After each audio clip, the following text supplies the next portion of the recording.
This is my Q&A for this Thursday, August 20th, 2009. And within this Q&A, now I'm going to split these questions up into two separate Q&As. So if you don't see your question answered within this video, it'll be answered within the next Q&A. Not sure when I'll do that because I know tomorrow I'm going to be doing my little preview and predictions for the WWE SummerSlam pay-per-view that's coming up this Sunday.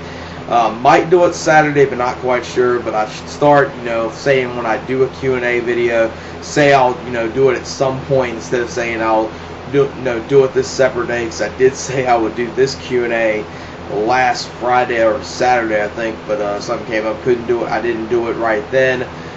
So not sure when I'm gonna do that. Might do it Saturday, but don't take me on my word for that. But I will definitely do it at the latest sometime next week at sometime. So if the question isn't answered in this one, it will be answered in the next one, because I did get a ton of questions. Definitely I thank all of you for sending them in. So like I said, if it's not answered in this one, it will be answered in the other one, because I am pretty much answering every single question that y'all did send to me, unless it's like a repeat or something that I've already answered before. First question is from Kingpin88. What Hardy do you like more and why? Out of the Hardys, Matt and Jeff Hardy, I prefer Matt Hardy over Jeff Hardy. Just because I think Matt Hardy, I think he has more of a passion for the wrestling business. I think Jeff Hardy at one point, he had passion for the wrestling business. But now I feel that unlike Matt Hardy, I think Jeff Hardy, he just does it, as a job. That's the way a lot of professional wrestlers, pretty much their career kind of goes. They do something as a hobby, they like doing it, then they just pretty much do it as a job, which isn't bad, because obviously Jeff Hardy, has to do it, to pay the bills. But I think he's lost his passion just a little bit for professional wrestling. Now he's just doing as, a typical day job, where Matt Hardy, I think, still has the passion. And I think Matt Hardy's the more, superior in-ring worker out of the two. Now, out of the two, which one is more entertaining and marketable? Obviously, Jeff Hardy. I'm not the hugest Jeff Hardy fan, but I'll at least admit, Jeff Hardy, he's obviously the marketable one out of the two, and he's actually one that people could say, is exciting, worker. He's not a great in-ring technician, but he's a great, entertainer, kind of like, Cena, kind of like Rock, Austin, Hogan, that type of entertainer, where he's not technically, a great in-ring worker, but he gets the crowd so involved that, he does a good job of entertaining the fans. But Matt Hardy, I would say, is the more superior in-ring worker. Plus, I feel, even though neither one I would say is really great on the mic, but I'll say Matt Hardy is a tad bit better than Jeff Hardy on the mic. Jeff Hardy, at times, one or two times I've seen him, when he's really motivated or there's a really good feud going on, he could actually cut a pretty decent promo. But like I said, I'll still choose Matt Hardy over Jeff Hardy, and that's probably, a lot of people obviously choose Jeff Hardy. I'm probably in the minority there by selecting Matt Hardy. Next question, same user. What TNA pay-per-view is your favorite? My favorite TNA pay-per-view is Unbreakable 2005. This, in my opinion, is TNA's best pay-per-view. For a couple reasons. I thought the card for this pay-per-view was pretty good. And the main event right here is easily TNA's best match of all time. And it's easily a 5-star classic, and that's the AJ Styles, Christopher Daniels, and Samoa Joe Unbreakable 3-way classic. But you had other stuff on this pay-per-view that was good. Not only did you have the X Division talent in the main event, you had 3 of your homegrown talent in the main event. That made it very good. You actually had a decent world title match on here with Raven and Rhino. It wasn't anything spectacular, but it was pretty solid, I thought. You had a pretty decent 4-way tag team title match, which had the Naturals, America's Most Wanted, Team Canada, and you had Alex Shelley and Johnny Candido teaming up. This was when they were doing the thing with the Candido Cup a couple months after the passing of Chris Candido, and you had Johnny Candido and Alex Shelley team up together. That was not, nothing good to see them two team up with, but it was a pretty decent tag match. You saw not only the main event was X Division matches, you saw 2 other matches that could be classified as X Division type matches that were pretty solid. You had Sabin versus P.D. Williams, and you had Austin Aries versus Roderick Strong in the opener of the pay-per-view, which was very good. And you had Abyss versus Sabu, which was something cool to see. Like Raven and Rhino, neither one of those were, an excellent match, but they were both 2 good hardcore contests. And As far as the 2005 pay-per-view, that's easily my favorite TNA pay-per-view of all time. And I think that's probably one of TNA's best pay-per-views of that year in 2005. Even though Lockdown 2005, I almost selected that as my best favorite pay-per-view, but I felt, just the three-way X Division title match with Joe, Daniels, and Styles, that's the main event. And the rest of the card was pretty solid. I had to choose Unbreakable 2005. Next question is from the same user. If WWE gave you a job and had you select 15 workers that are not in WWE at this point, who would those 15 be? The 15 people would be, which a lot of these are predictable. A lot of these people probably know I'm going to select them. There's a few that some people might be surprised, like I'm including them in 15 people I would select. Bryan Danielson, that's a no-brainer. You have to get him. Nigel McGuinness, just like Danielson, pretty much a no-brainer. I would get Kenta. Kenta's probably one of the greatest wrestlers going today in Japan. He's definitely had a great year. I would say this year in 2009, he's easily the MVP of 2009, Wrestler of the Year of 2009. At this point, you already got 4 months left within this year, but I think it's okay to already pencil in that Kenta is Wrestler of the Year. Next one might surprise some people, and that is Kota Ibushi. I really enjoy his work, and I think with some of the talent I got in here, especially with Kenta, he could work very good. Mike Quackenbush, I think Mike Quackenbush is one of those guys that obviously he does a lot of stuff with Shikara. He's pretty much the founder of Shikara. I would like to see him in the Ring of Honor more, but obviously since he's got a lot of commitments with the Shikara organization, with training, production and everything like that, pretty much doing all that, he cannot work in Ring of Honor that much, which is unfortunate because I would really love to see him in Ring of Honor full time, but that's obviously never going to happen due to him doing stuff with Shikara. And then I would have some tag teams within there, because I think you need to have a solid main event division, which those first couple and a few more could be going in there, but I think you need some tag teams. So I would have the Briscoes, Jay and Mark Briscoe, the Young Bucks, Nick and Mac Jackson, and Kevin Steen and El Generico. And Kevin Steen and El Generico, you could have them be a tag team, plus you could have them be singles competitors. And with Mark Briscoe being so injury prone, obviously at some point you probably have to have Jay Briscoe be a singles competitor as well. As far as the Young Bucks, keep them as a tag team. Davey Richards, I think, would be good for here. Marufuji, Austin Aries, and Tyler Black to round it out with 15. I think right there you could have some excellent stuff. Kota Ibushi and Tyler Black, they've worked very good with each other in the past. Kenta and Ibushi, Danielson and McGuinness. You got Austin Aries in there as well, so Quackenbush. So all of them can kind of be the main event. Then you have, 3 tag teams that could work very good with each other. The Briscoes and Young Bucks, they could have like a tag team feud for 3 to 4 months. You could have the Steen and Generico get involved as well. You can have El Generico kind of do stuff with Kota Ibushi, Tyler Black. Kevin Steen, he can kind of contend for the heavyweight championship. So I think those 15 right there would be the best, guys that are not within WWE as far as 15 guys, because I wanted to get, guys from Japan, and I wanted to get guys from Ring of Honor, and I wanted to throw Mike Quackenbush in there because I think Mike Quackenbush is probably easily the best indie worker going to date.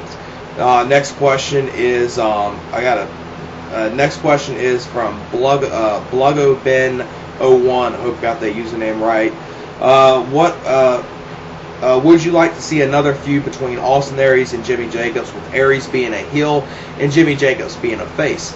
These two had a very good feud last year, and I really enjoyed it, and definitely wouldn't have no problem seeing this again. And it would be a good dynamic and a good switch up of it, seeing how this feud will work out if Austin Aries was the heel, Jimmy Jacobs was the face. Now, Jimmy Jacobs hasn't really been a face in a couple years, and even though I know he can do the face thing, it's kind of hard at this point. It's going to be kind of hard to put him back as far as being a face, since it's been so long, and I think he does so good as a heel. But Aries is doing such a good job with this obnoxious heel gimmick that he's got as Ring of Honor World Heavyweight Champion. I think it could possibly work out, and Jimmy Jacobs, get some type of face reaction, but it would definitely be a little hard work to try to do. Next question is from the same user. If you could pick anyone at all besides Paul Heyman to replace Vince Russo at TNA, who would it be and why? Well, if it's not Paul Heyman, I think the next person in line that would easily fit that position very well is Jim Cornette. Jim Cornette is easily one of the greatest minds in professional wrestling. Now, the only problem with Jim Cornette I could see if he became the creative guy in TNA, obviously it would be a huge switch up from Vince Russo. I think he would do a good change up with TNA, but I think the one problem is that I think his booking philosophy might be a little too old school, which that might lose a little, viewership within TNA, where I think Paul Heyman, I think, he did a good job with WWE Smackdown back in, I think, what was it, 2000 or 2003, did a very good job there. And Paul Heyman, made that, casual fans liked it back then, diehard wrestling fans liked it, and I think Paul Heyman does a better job of kind of working for both sides, making both sides like it, not only the diehard wrestling fans, but the casual fans as well. And I think Cornette, I think his philosophy might be a little too old school, that I think it would definitely help it, but I don't know if it would help TNA get to that next level where I think Paul Heyman could take him to that next level if he actually came in TNA and actually overhauled the whole entire, booking and creative staff and changed everything in TNA. How much potential do you see in the Hart Dynasty? They seem to be getting a great deal of attention ever since they were traded to Smackdown. As far as the Hart Dynasty, Tyson Kidd and David Hart Smith, I think they do a very good. I think they're a very good tag team. I think, unfortunately, I would say they should got a lot of attention, have a lot of potential. But the thing is, WWE's tag division is so weak. You got Big Show and Jericho, which is thrown together tag team. You got Crime Time, a tag team that I personally don't like, but have never got their due. And the Hart Dynasty, with that, you really have such a weak tag division that they have potential, but unless WWE had a good tag division, they're not really going to go anywhere. I don't think WWE would really do much with either one as far as a singles competitor. Maybe, IC title, but nothing further than that. That's the furthest I see them going if they actually, singles careers. Tag division, if the tag division was actually good in WWE, they would have a lot of potential, but unfortunately, the tag division is terrible in WWE. I think everyone knows that. And finally, who do you consider to have the best potential right now in Ring of Honor's tag division? I personally have my eyes on the Young Bucks. Well, I'm gonna agree with you right there. I think the tag team that has the most potential in Ring of Honor's tag division is the Young Bucks. I think they're going to do a lot of great stuff within Ring of Honor's tag division. I think a feud with the Briscoes would be excellent. Even though I would say if you don't choose the Young Bucks, I think Davey Richards and Eddie Edwards, the American Wolves, I think the only reason why I wouldn't say I would include them as far as potential, because I think they already got their potential. They're Ring of Honor tag team champions, and the Young Bucks are an up-and-coming tag team. And another tag team to look out for in Ring of Honor is the Dark City Fight Club. After, forgot if it was Corey Chavis or John Davis that got injured. So when they come back in full health, that could be a tag team to look out for as well. But I would easily pick the Young Bucks as far as the tag team that has the most potential in Ring of Honor's tag division. Next question is from McFlyBender89. What type of specialty match would you like to see brought back to WWE? Choices are Inferno match, Ambulance match, Bra and Panties match, 3 Stages of Hell. Well, we already saw that return recently. Iron Man match, or Boiler Room Brawl. As far as those matches right there, as the Boiler Room Brawl, that only worked out one time, and that was back in 1996 with Undertaker and Mankind. So other than that, that match has not really done anything. Ambulance match, same thing. I think the only time that really was successful was during the Kane and Shane feud. One match I would like to see brought back is an Iron Man match, and I mean the 60-minute Iron Man match, not the 30-minute Iron Man match. But the one thing is, I don't know if WWE's really got anyone within their company that really can pull off a 60-minute Iron Man match and make it excellent. Shawn Michaels and John Cena, they had that very long match on Monday Night Raw that was very, very good. So those two workers, they could possibly pull it off in a 60-minute Iron Man match. We haven't seen, I think, a 60-minute Iron Man match since the Triple H versus Chris Benoit match on Monday Night Raw back in 2004. And last time we saw anything that was an official Iron Man match, but it was a 30-minute Iron Man match. I think it was back in October 2005 with Kurt Angle versus Shawn Michaels. So we haven't seen an Iron Man match, I think, to my recollection, since 2005, and that was a 30-minute one. And I don't think we've seen an hour Iron Man match since I think, what was it, either June or July of 2004 with Triple H versus Benoit on Monday Night Raw. Next question is from, you farted. What a ridiculous name, but I'll get on to your question. Hey, I was wondering, why do you think Cody Rhodes doesn't have any potential to be a World Heavyweight Champion? Why just a jobber or mid-card forever? And why does Ted DiBiase have the potential? The one thing about Cody Rhodes is, I'm not going to say Cody Rhodes is the worst professional wrestler, but the one thing is that I feel that he's going to be stuck as a mid-card or jobber for the rest of his career is a couple things with him. Okay, he has a very generic look, very generic in-ring attire. That kind of holds him back right there, just his look. And the one thing is, he's terrible on the mic. And you would think someone with the relationships to Dusty Rhodes, you would think he would be great on the mic, but he's piss poor on the mic. Ted DiBiase, he isn't, excellent on the mic, but he at least is pretty good on the mic and just needs a little improvement, where Cody Rhodes, he needs more than just a little improvement. And the one thing is, I don't think he's that good within the ring, and he's pretty small as well, where Ted DiBiase, he's small as well, but I think the thing that Ted DiBiase has that Cody Rhodes doesn't have is, I think, the one thing he has is, I think Ted DiBiase has a better, persona and look to him that could make him go somewhere. He's actually a good in-ring worker.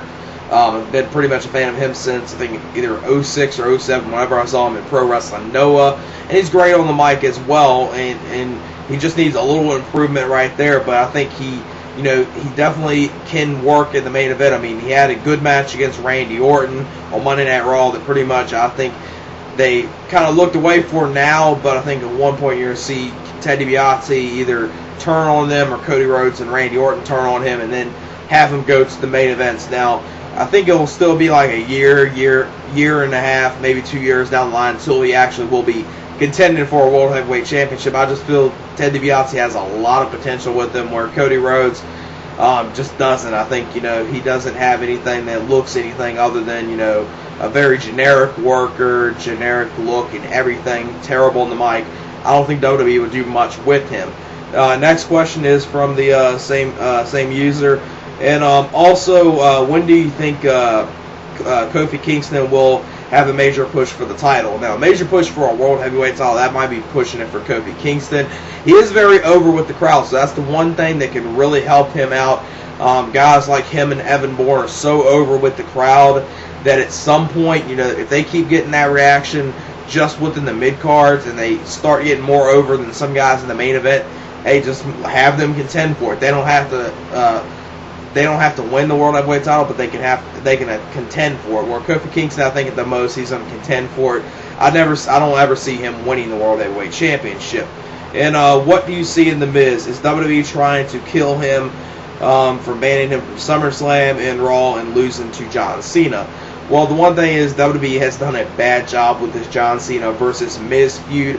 The match they had, that pay-per-view, was, just nothing more than John Cena pretty much squashing him.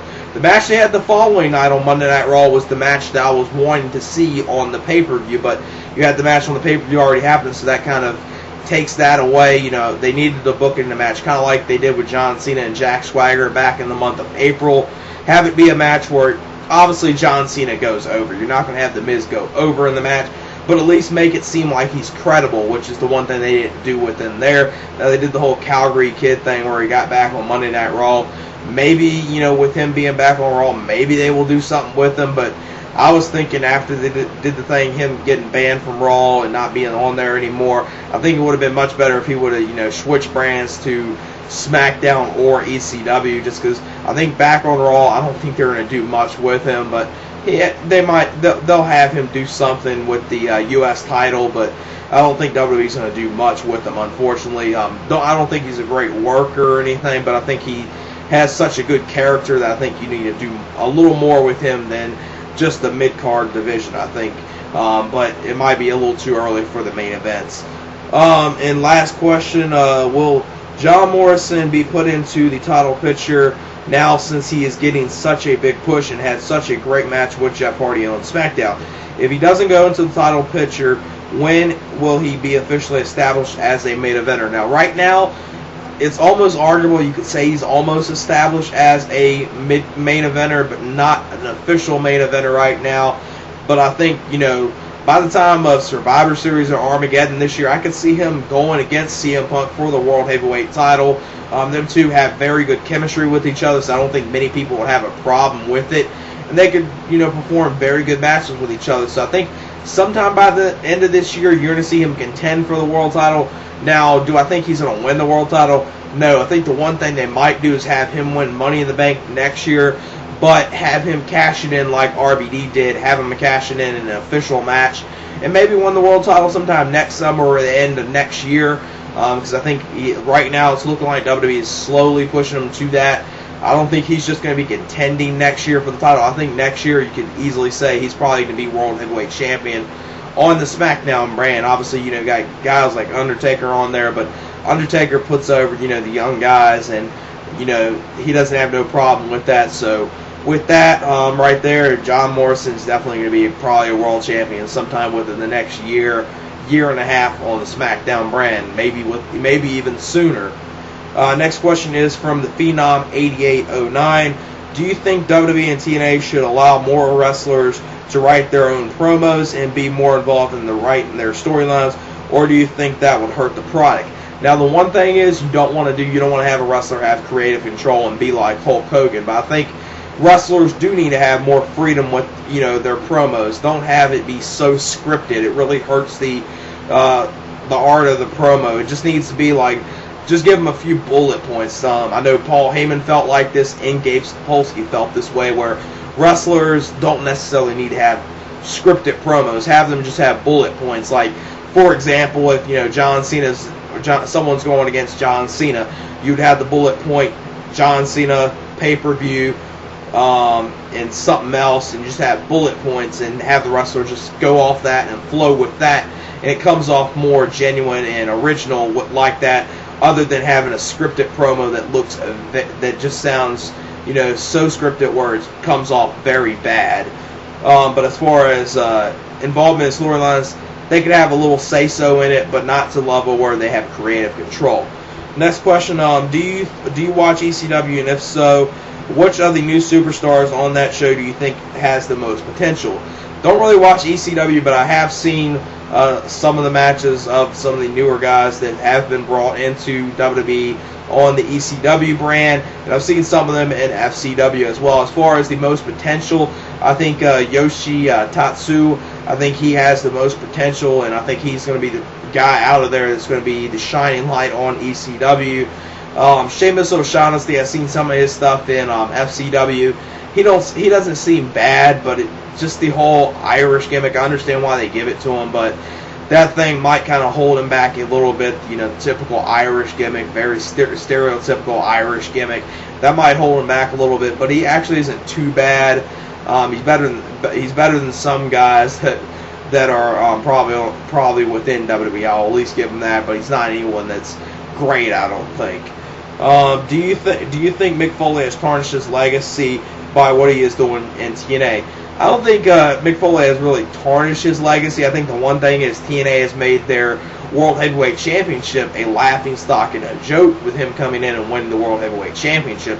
I don't think Mick Foley's really tarnishing his legacy. I think TNA has just made their title a complete joke and everything with what they did, have him win the world title, and it just came off so bad that it kind of hurt Mick Foley's legacy. But Mick Foley is one of those guys people aren't always remember as, that tough as nails, hardcore wrestler, Cactus Jack persona, him getting thrown off the Hell in a Cell, so he didn't really hurt his legacy. I just think TNA did a bad job of what he's done within TNA and kind of made their title a laughingstock.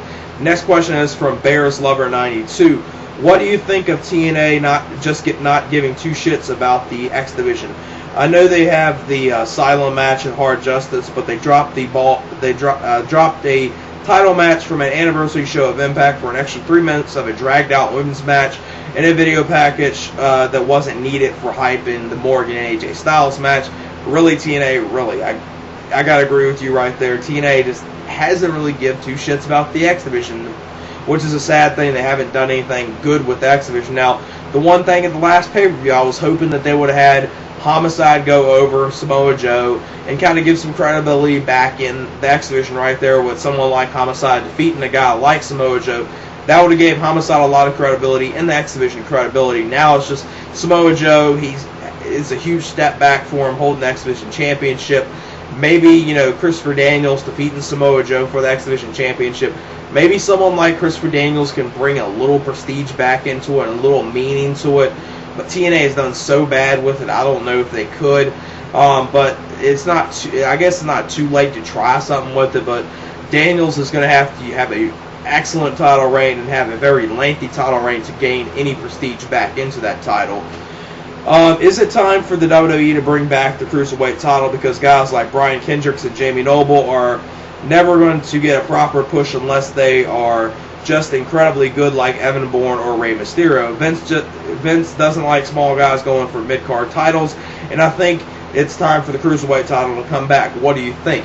As far as the Cruiserweight title, I would say keep it dead and buried. Now, the one thing is, if the Cruiserweight title, now this is the only way I would say bring it back, and this is the only way it would work, is if the Cruiserweight title is actually put there to, you know, have guys like a Jamie Noble or an Evan Bourne or, you know, smaller guys within WWE actually, you know, have it be like a different type of division, kind of have it be an alternative to, you know, the main eventers and something like that, kind of like an X Division title, have it be something like that, and don't use it as a title to hold back people, then it would work. If you don't do that, just keep it dead and buried. The Cruiserweight title has pretty much, with, you know, Hornswoggle having it, Jacqueline having it, Chavo Sr., Oklahoma during the dying days of WCW, Medusa, just stuff like that has pretty much killed any meaning that Cruiserweight title has ever had. Next question is from Instant Classic G1. Why, with the cards they present in the edgy storylines, does PWG not expand and gain more of an audience? Well, the one thing I think that really hurts PWG, and I like PWG, I think it's a good organization now, the one thing I think that kind of holds them back is they really don't do a good job promoting themselves. I think that's the one problem right there. Not only I don't think they promote themselves very well online, I think they even do a worse job as far as promoting within their local areas. I don't think they do a good job doing that. That's one thing you could say right there. Now, the other thing is, I really don't like buying too much stuff from High Spots. That kind of hurts them right there as far as a DVD market.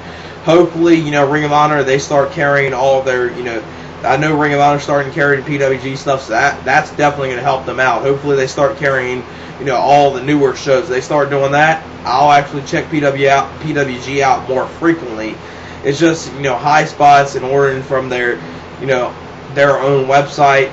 They're not bad at sending you stuff, just sometimes it takes forever, whereas Ring of Honor, I can order something on there and get it within 3 or 4 days. And that's the way, you know, all companies should handle their stuff as far as shipping it out. You shouldn't have to wait, you know, 2 weeks for a fucking DVD to come in the mail. That's one thing I have a problem with High Spots. They take forever for your package to come in the mail. I think that's one problem a lot of people have with High Spots as well. But I think they do present a lot of good cards. It's just they don't do a good job with promotion. I think their DVD distribution with High Spots isn't as good as what it should be.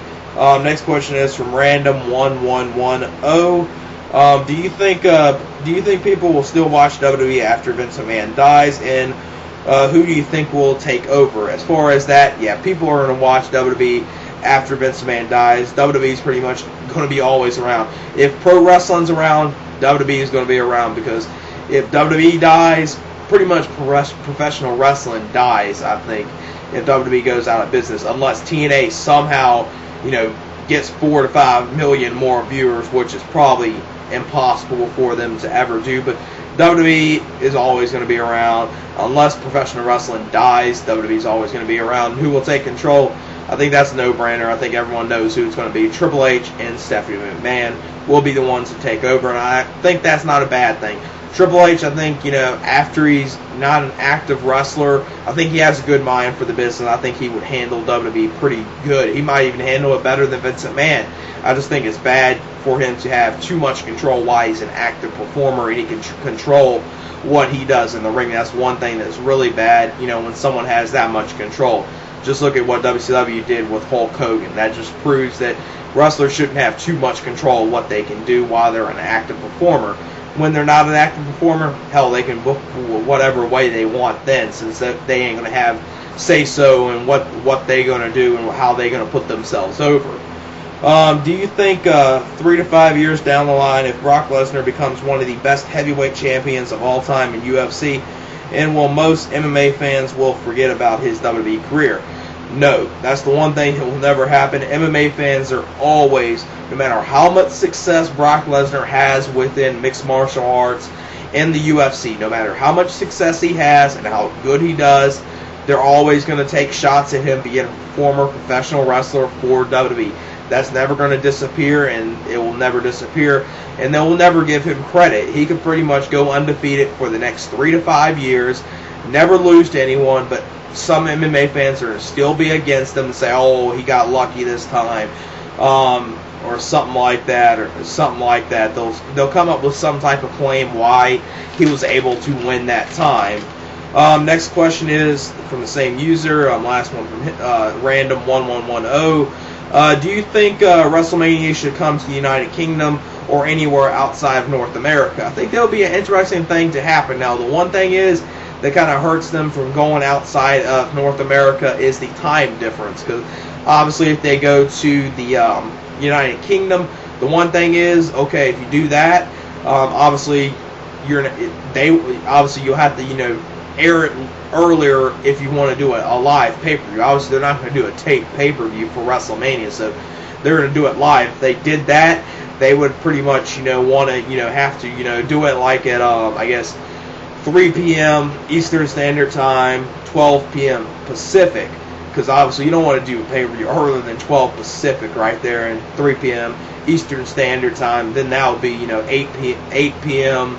over in the UK, 8 to midnight. I think that would work. But other than that, that's the only way it would work out, and that's probably one of the reasons, due to the time differences, that it will never happen, unfortunately. I know they did it at SummerSlam 92. That's the only time a pay-per-view's been outside of North America right there, and I can't remember how they did that back then. That's so long ago. But just with the time differences, and obviously they're not going to want to do a tape pay-per-view at this point in time, so obviously I don't think it will ever happen, but it is a good idea, because if they did it in the United Kingdom, I think probably the best place to do it is probably at Wembley Stadium if they do it there. Be cool to see it in, Budokan Hall or the Tokyo Dome in Japan, but hell, they're even 12 to 13 hours ahead of us, so obviously with that will not work either. I mean, the only way that would work is if, hell, they wrestled at 6 or 7 a.m. in Japan and aired it, at the normal time over here at 7 p.m. Eastern Standard Time right there. But that would obviously never work. They would never do that. But it would be interesting to see. Next question is from Fitzgerald434. With all the hype around WrestleMania 26 with The Rock and Cena, do you think Rock versus Cena will happen? And if the match happens, would you want to see the match? I think that match, it has a little chance of happening. I don't think it's going to happen, but it has a slight chance of happening. WWE offers Rock enough money, and he doesn't have a film that he's filming at that point. He might take it. I mean, it's a match that will really draw a lot of money, and I don't think it will be an excellent in-ring match or anything. I think it would be a very entertaining match, kind of like Rock and Hogan. That was at least an entertaining match, I felt. And Hogan and Warrior, it'd be kind of like that. It'd be a really big draw, and I think everyone would want to see it. I know some people claim, I don't want to see that, but I think most people will not have a problem seeing it. And I would not have no problem seeing it. I think it would be at least interesting to see. Next question is from MB69 Rated R. Do you think Bryan Danielson is overrated? It seems like people are taking his gimmick too seriously, and if he is not overrated, they would probably make William Regal God if he went to Ring of Honor. The one thing is, I'm pretty sure you already know my response to this question is going to be, no, Bryan Danielson isn't overrated. Now, the reason why a lot of people claim he's the best wrestler in the world, I think he's the best wrestler in the world going today. I think the only other person that rivals him is Kurt Angle, but I think Bryan Danielson is probably at this point right now better than what Kurt Angle is. Bryan Danielson is such a gifted performer within the ring. He's pretty much one of the guys that there's very few guys within the wrestling industry that pretty much can beat going against anyone and make a good match out of everyone he takes on, pretty much. I mean, this guy Bryan Danielson had a match at some indie show with Kamala, and I actually could say it wasn't a great, technical match or anything, but it was at least somewhat of an interesting and entertaining match. I at least found it entertaining. I've never found anything Kamala did as entertaining, even though the thing they did at Supercard of Honor 4 this year with Bobby Dempsey, that was kind of, funny right there, but I thought Bryan Danielson made, a good thing out of him. Bryan Danielson is great on the mic as well. That's the one common misconception with Bryan Danielson, is he's not good on the mic. Bryan Danielson is good on the mic. It's just, if you just need to check out his promos, he's very good on the mic, and I would not say he's overrated, and I don't think people are taking his gimmick too seriously. I think someone with that type of gimmick, they really have to back it up, and I think Bryan Danielson has easily backed it up. During his Ring of Honor 15-month title reign, I mean, there were probably 100 matches within that title reign that I could probably say easily were 4 stars or better, or I've at least seen 100 Bryan Danielson matches that are 4-star or better, and there's very few wrestlers I could say that with, that they definitely, without question, have had that many, 4-star matches. That's something I can not say about that many wrestlers. Probably just a handful of people I could say that. So no, I wouldn't say he's overrated, and I think he backs up his gimmick. He goes in there and shows why he's the best.